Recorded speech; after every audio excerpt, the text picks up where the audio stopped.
popping sound during the last few videos I made, one of which still hasn't been uploaded.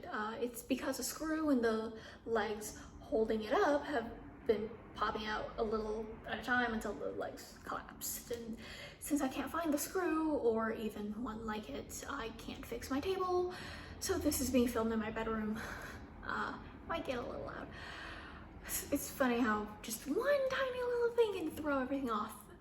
Anyways, time, history, and the way we understand them are complicated.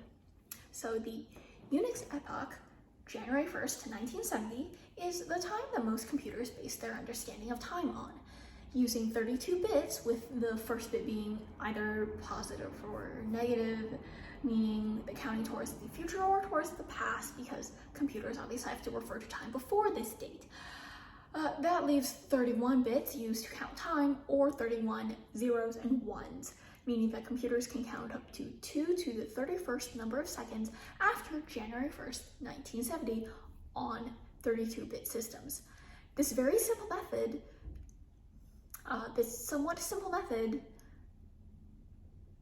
this extremely complex method, forget it, time is meaningless and we live in a smoldering hellscape. Kind of like what 2038 is shaping up to be.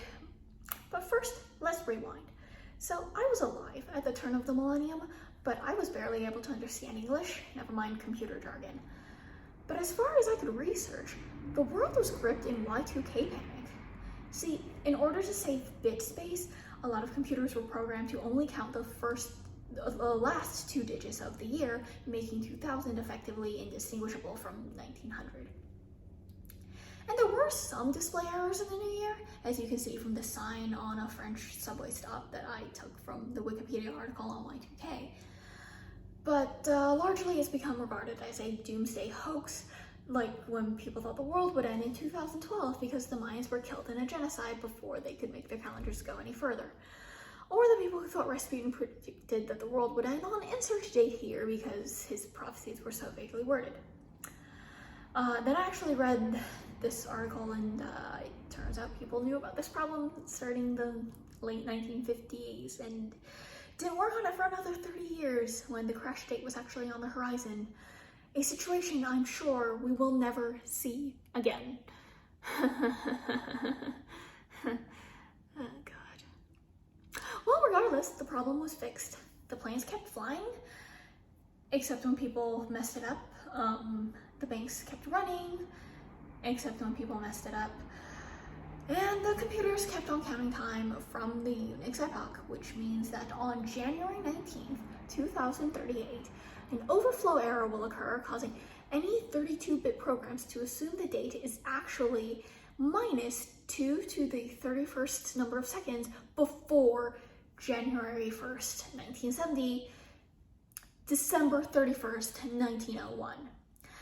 Now, most modern computers run on 64 bits, which can count up to more than 40 times the remaining lifespan of planet Earth. But there are legacy and embedded systems in these computers that still run on 32 bits. This is a screenshot of my task manager, and as you can see, some of these programs are going to become problems.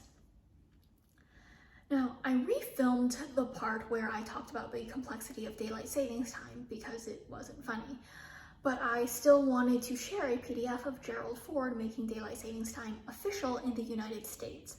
Not because it's particularly interesting or funny, but because I was on the phone with archivists from the Gerald Ford Museum in Michigan for 4 freaking hours to find it, and I don't want to have just wasted her time. So I'm also going to talk about something that we discussed. A while ago, I fell for a post claiming that Egyptian sculptures had their noses deliberately knocked off as a sign of disrespect because it seemed illogical. You know, archaeologists were, especially at the time the field was created, extremely racist. The fact that I didn't know about the Starlight Tours until I was in my 20s is an example of the racist and sexist ways that history is taught. However, noses just weather faster because they stick out. No deliberate destruction needed. And the way we view history does change because Our understanding changes as new information comes to light and as our cultural perception of the world changes. This doesn't mean that the people who study archaeology or teach history or keep archives don't understand what they're doing or are deliberately trying to uphold an unjust way of doing things. It just means that there is missing information that limits their understanding, and therefore the way they can present that understanding to people like me. In 1,000 years, I can easily see someone assuming that humans ate dog eggs and drank cat milk because recipes don't specify chicken eggs and cow milk, and dogs and cats are the most common animals people keep. I'm not saying this is definitely going to happen, I'm just saying it's something I can see happening. People overwhelmingly want to believe that we are all smarter than average. We love to believe that we, ordinary people with no special training, with just our common sense, can know something that experts don't. Old white men stepping out of their ivory towers to defile African statues perfectly fit with the way I already view the world, but this kind of intellectualism is dangerous. Assuming that all historians are clueless bigots and only I can know the truth it's how flat earthers and anti-vaxxers are created. It's how anti-Semitic conspiracy theories like we saw at the Texas hostage crisis get spread, and I am absolutely not equating the three. They come from very different mindsets, but they share the same cognitive dissonance. Just because something fits in your worldview doesn't mean it's true, and it makes it easier for bigots to dismiss everything activists say by claiming we just want to abolish, academia or capitalism or farms, Be critical of the information you're given, yes, but also be critical of who you trust to give you that information.